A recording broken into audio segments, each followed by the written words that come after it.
Matapos maglibot na Denver at Angeline sa buong bahay, ay naupo muna sila sa upuan na nasa garden ng kanilang bahay.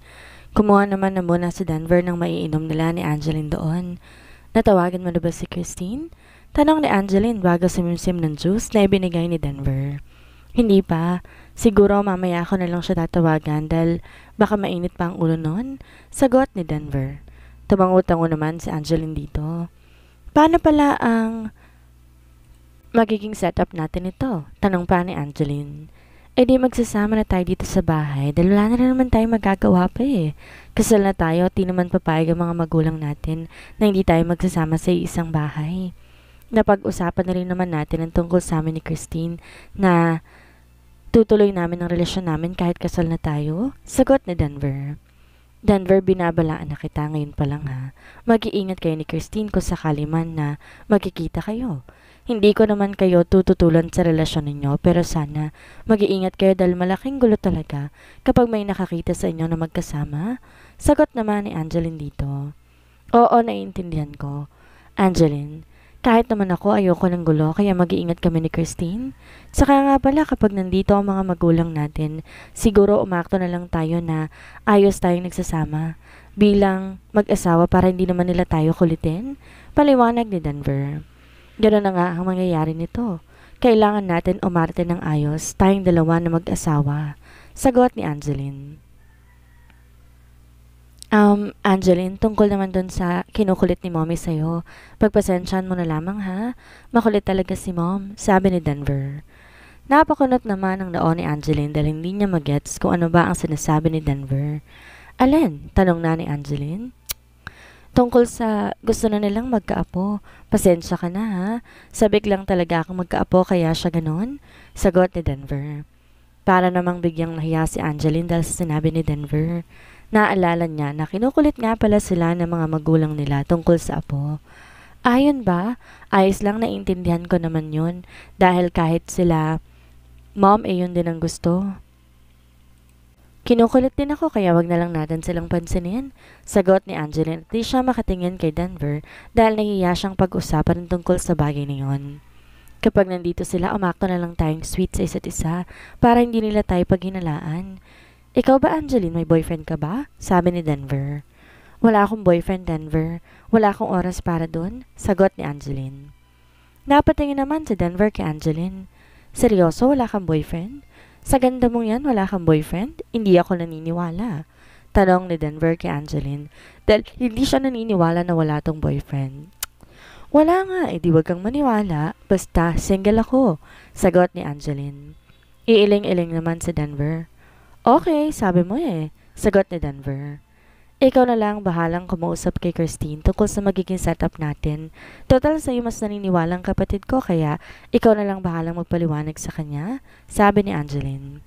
Sige, ako nang bahala tungkol sa bagay niyan, sagot naman ni Denver. Oo nga pala, hanggang kailan tayo magiging ganito? Tanong ni Angeline. What do you mean? Kunot noong tanong ni Denver kay Angeline. Hanggang kailan magiging ganitong setup natin? Hindi naman pwedeng habang buhay tayong kasal, di ba? Aba, gusto ko rin namang lumigaya, no? Sagot ni Angeline. You mean, ang kasal natin? Siguro palipasin muna natin ng 4 to 5 years bago tayo mag-file ng annulment. Baka kasi hindi tayo payagan ng mga magulang natin na mag-file agad-agad ng annulment. Kaya palipasan na lang siguro natin ng ilang taon? Sagot ni Denver. 4 to 5 years? Ang tagal naman nun, sagot ni Angeline. Matagal ba yun? Mabilis na lang naman panahon. Mumukat-mukat mo, naka 5 years na pala tayo. Sagot naman ni Denver. Buti ikaw may girlfriend. Ako, ano nagpapasaya? Nagpapakasaya kayo samantalang ako maghihintay pa ng 5 taon bago lumigaya. Iirap-irap na sagot ni Angeline kay Denver. Natatawa naman si Denver dahil sinabi ni Angeline. Bakit? Pwede ka namang magpaligaw Di rin naman kita pipigilan kung magka-boyfriend ka man. Pwede ka naman maging masaya ng mga panahon na yun, no? Sagot ni Denver. Ayoko. Gusto ko, dalaga ako kung sakali man magka-boyfriend ako, no? Sagot ni Angeline at tumalokip-kip pa ito. Iiling-iling naman si Denver kay Angeline. Angeline, okay lang yan.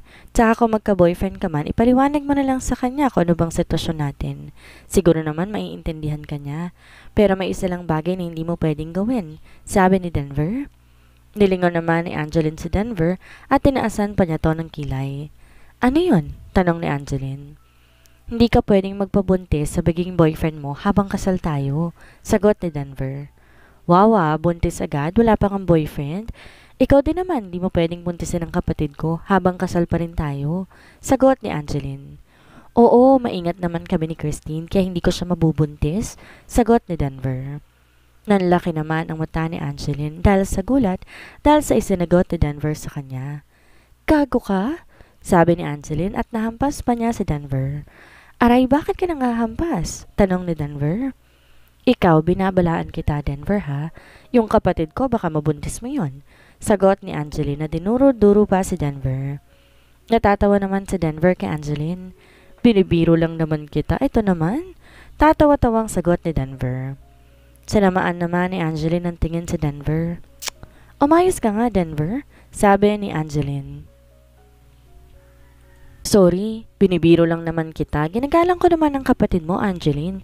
Pero seryoso, hindi ko siya bubuntisin habang kasal pa tayo. Pangako yan, sagot ni Denver. Nag-uusap pa sina Denver at Angeline sa kanilang garden nang biglang dumating sina Claudia at Diana. Sila lamang dalawa nang pumunta doon dahil nasa opisina mga asawa nila. Di naman napapansin ni na Denver at Angeline ang pagdating ng dalawa. Mukha namang maayos na silang dalawa at magkakasundo na rin sila. Magandang senyales ito na tama na ang naging desisyon natin na ipakasal nga silang dalawa. Sabi ni Diana kay Claudia na halos pabulong pa para hindi sila kaagad mapansin ni na Denver at Angeline. Oo nga, sa tingin ko rin ayos na sila, sagot naman ni Claudia. Sana'y mabigyan na nila tayo ng apo dahil sabik na talaga ako magkaroon muli ng bata sa aming pamilya.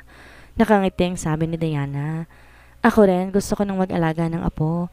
Sana nga mabigyan nila tayo. Nakangitiring sagot ni Claudia kay Diana.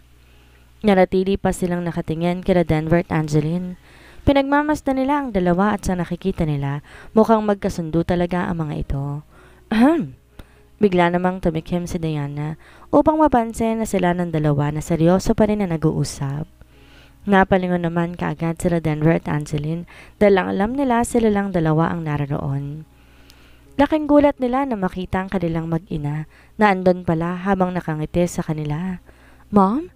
Sabay na sabi nila. Angeline at Denver, mukhang nagkakasundo na kayong dalawa.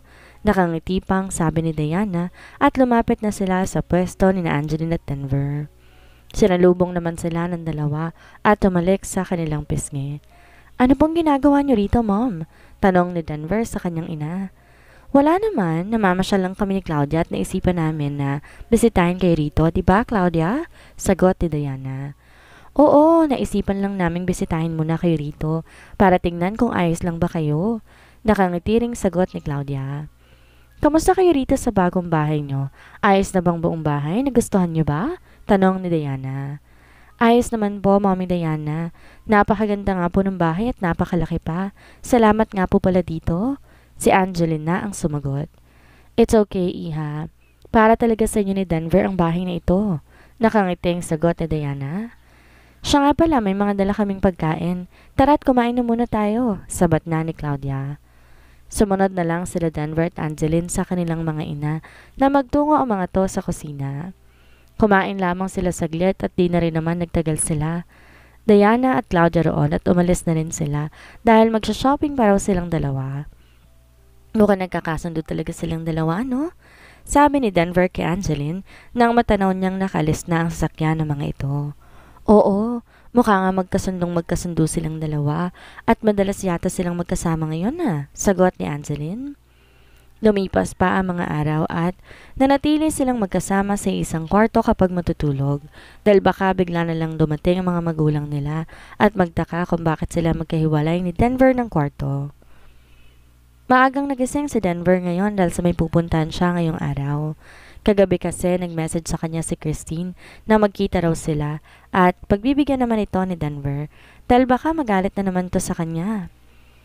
Pagkagising ni Angeline, naabutan niya na bagong labas si Vince sa CR na nasa loob lamang ng kanilang kwarto.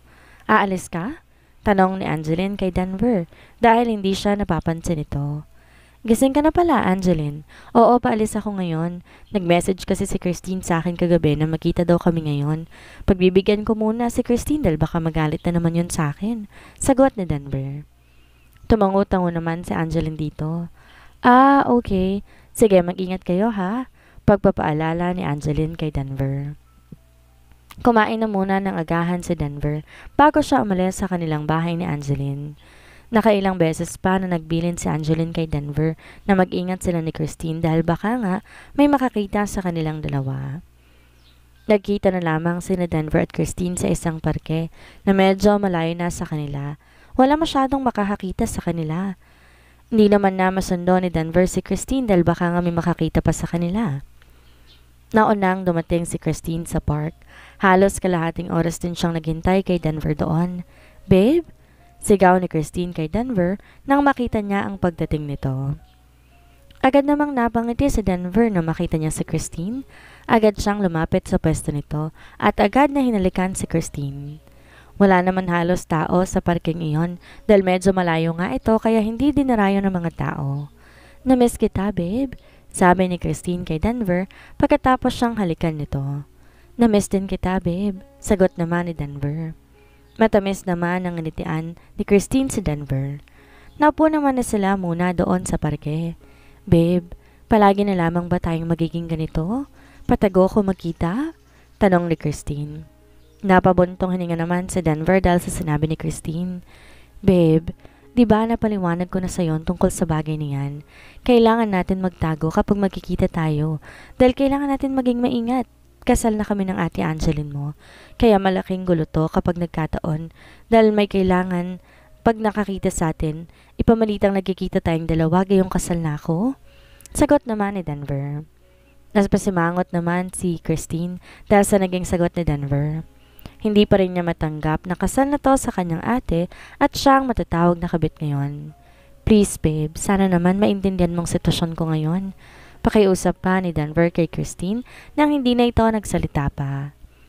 Di na rin naman sila nagtagal pa doon at pumunta sila sa isang restaurant malapit lamang din doon upang kumain.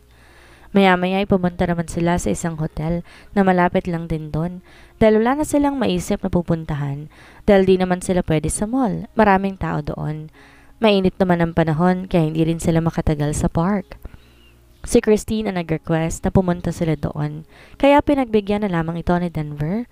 Total wala nga rin naman talaga silang mapupuntahan na iba. Pagkapasok ni Denver at Christine sa loob ng hotel room, agad na pumunta si Christine sa CR. Inayaan naman to ni Denver, habang si Denver na upo sa isang sofa doon. Naipikit ni Denver ang kanyang mata dahil inaantok siya dahil gusto niya sa medyo naparami ang kain niya ngayon. Bago siya umalis ng bahay, kumain na siya at ngayon kakain pa lamang ulit niya. Tinatangay na si Denver ng antok niya nang marinig niyang bumukas ang pintuan ng CR. Di na siya nag-abala pang magmulat ng mga mata dahil alam niyang si Christine lamang yon dahil wala naman silang ibang kasama doon. Maya-maya, naramdaman na lamang ni Denver na may humahalik sa kanya. Nang bumitaw to sa paghalik, napadilat siya ng mata at nakita niya si Christine. Namumungay na ang mga mata at nagulat pa siya. Nang pagtingin niya kay Christine, nakabra at panty na lamang to habang nakadagan sa kanya. What are you doing, Christine? Kunot noong tanong ni Denver dito. Ngunit imbes sagutin ni Christine si Denver ay hinalikan niya ulit ito. Naging marahas na ang paghalik ni Christine at unti-unti, nadadala na rin si Denver sa paghalik na ginagawa ng dalaga. At marahas na rin siyang tumugon ng halik dito.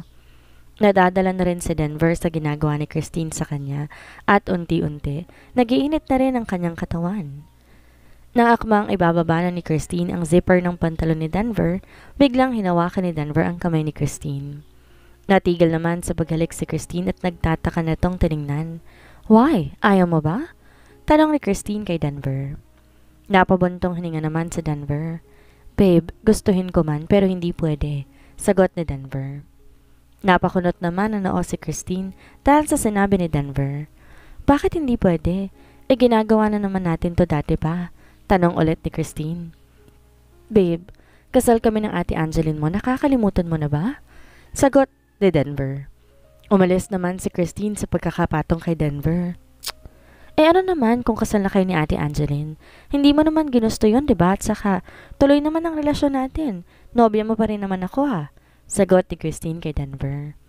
Oo nga, tuloy pa rin ang relasyon natin. Pero Christine, kasal na kami ni Angeline. Hindi na pwedeng basta-basta na lang natin gagawin to. Mahirap na, Christine. Baka mabuntis pa kita. Sagot ni Denver. Eh di ko mabuntis mo ko para malaman nila na tayo talagang nagmamahalan. Sagot ni Christine. Iiling-iling naman si Denver kay Christine dahil nahihirapan na siyang paliwanagan to. Christine, please, makinig ka naman sa akin. Hindi kita pwedeng mabuntis dahil tiyak malaking gulo yun. Sana naman maintindihan mo ko. Kasal kami ni Angeline kaya hindi mo na tayo pwedeng magtalik. Sagot ni Denver. Ayaw kasi ni Christine na gumamit siya ng proteksyon, kaya ayaw muna niya makipagtalik dito dahil baka nga mabuntis niya ito.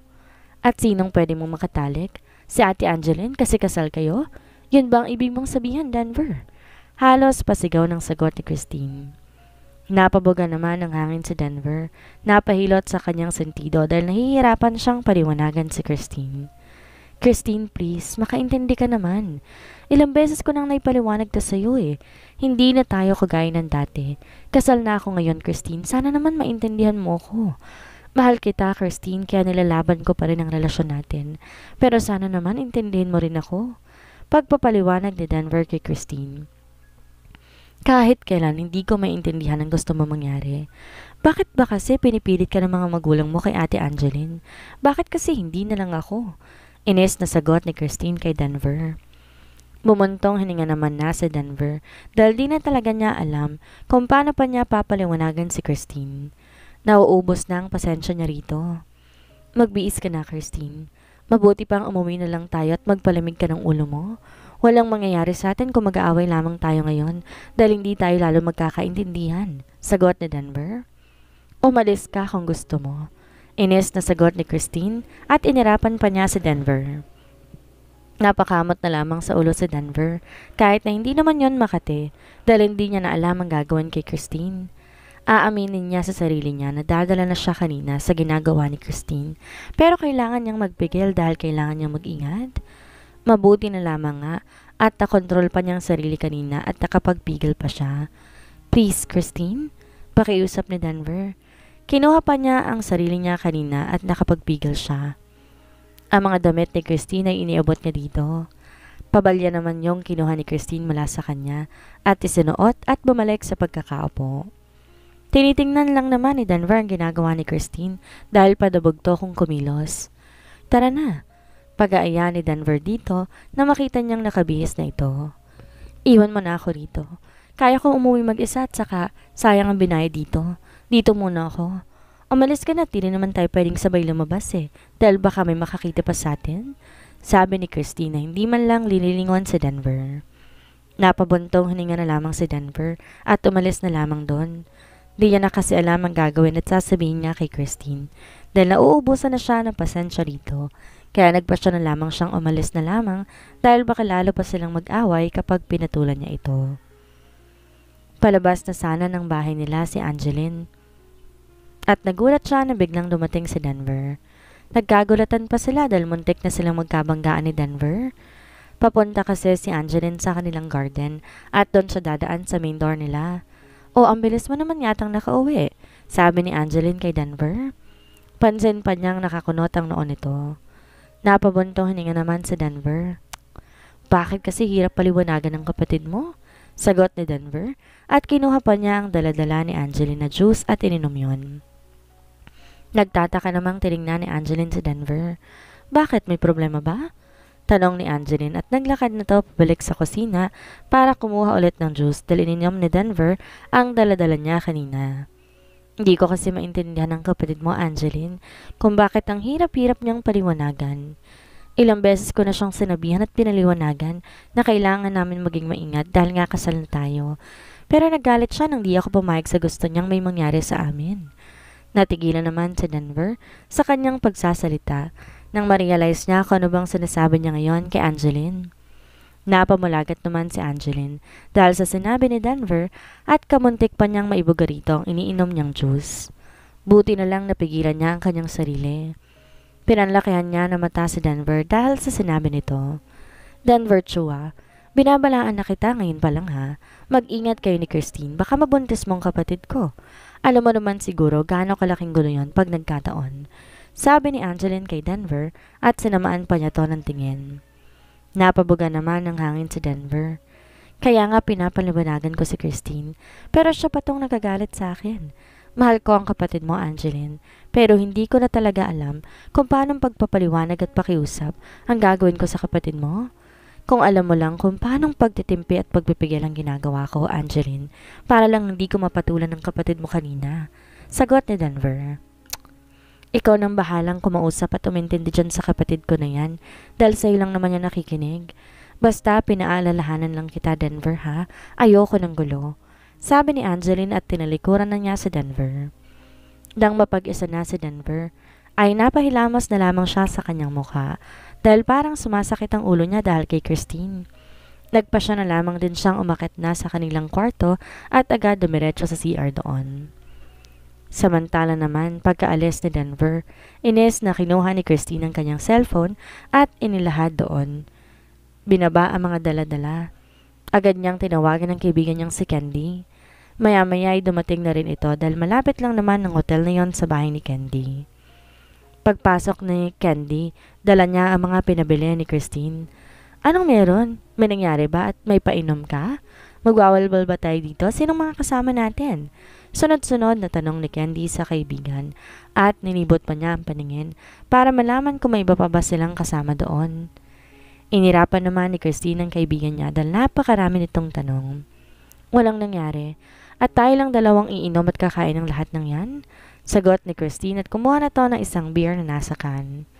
Napaawang naman ang bibig ni Candy dahil ang dami ng pinabili ni Christine tapos sila lang palang dalawang iinom at kakain ng mga yon? Seryoso ka ba dyan? May problema ka no? Tanong ni Candy at kumuha na rin siya ng isang beer at isang sisig para gawing pulutan. Hindi pa ba ako sapat? Bakit ba palagi nilang si Ate Angeline ang tama? Bakit si Ate Angeline na lang pinapaboran nila? Hindi ba pwedeng ako naman?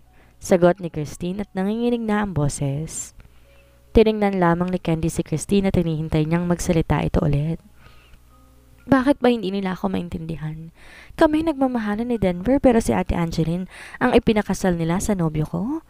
Ang sakit-sakit makita na kinasal ang nobyo ko sa iba at ang masaklap pa sa sarili kong kapatid. Masakit isipin na isang kabit na lang ako ngayon kahit kami talagang nagmamahalan ni Denver. Kailangan pa namin magtago kapag magkikita kami. Ang hirap tanggapin ang sitwasyon namin ngayon. Sana naman maintindihan din nila ako. Umiiyak ng sagot ni Angeline at lumagok na to ulit ng beer na hawak-hawak niya. Bumuntong hininga si Candy dahil sa narinig sa kaibigan. Alam niyang sobra tong nasasaktan sa sitwasyon nito ngayon. Christine, alam kong masakit para sa ito. Pero intindihin mo rin syempre si Denver dahil siyang naiipit sa sitwasyon niyo. Isipin mo kahit kasyal na siya kay Ate Angeline, pinipilit pa rin niyang relasyon niyo. Napakaswerte mo dahil mahal ka ni Denver, kaya intindihin mo rin siya. Pasalamat ka lang din kay Ate Angeline dahil ayos lang sa kanya na ipagpatuloy niyo ni Denver ang relasyon ninyo. Masakit mang isipin na isang kabit na ang tawag sa'yo pero wala ka rin magagawa pa doon dahil kasal na nga si Denver. Pasasaan ba't magiging maayos din ang lahat? At kung talagang kayo ni Denver ang para sa isa't isa, magiging kayo talaga hanggang sa huli. Sinserong pagpapaliwanag ni Candy kay Christine. Alam kasi ni Candy kung gaano kamahal ni Christine si Denver at alam niyang sobra-sobra tong nasasaktan sa mga nangyayari ngayon. Kailangan mong maging matatag, Christine. Intindihin mo rin si Denver at huwag mo munang pairalin yung kamalditahan mo. Mahal ka ni Denver, Christine, kaya kung mahal mo rin siya, maintindihan mo si Denver. Pagpapatuloy pa ni Candy. Di naman na nakaimik pa si Christine dahil hindi niya talaga kaya ang sitwasyon nila ngayon ni Denver na isa na lamang siyang kabit ng kanyang nobyo. Ang hirap-hirap sa kalooban niyang tanggapin ang katotohanan na kasal na si Denver sa Ate Angeline niya.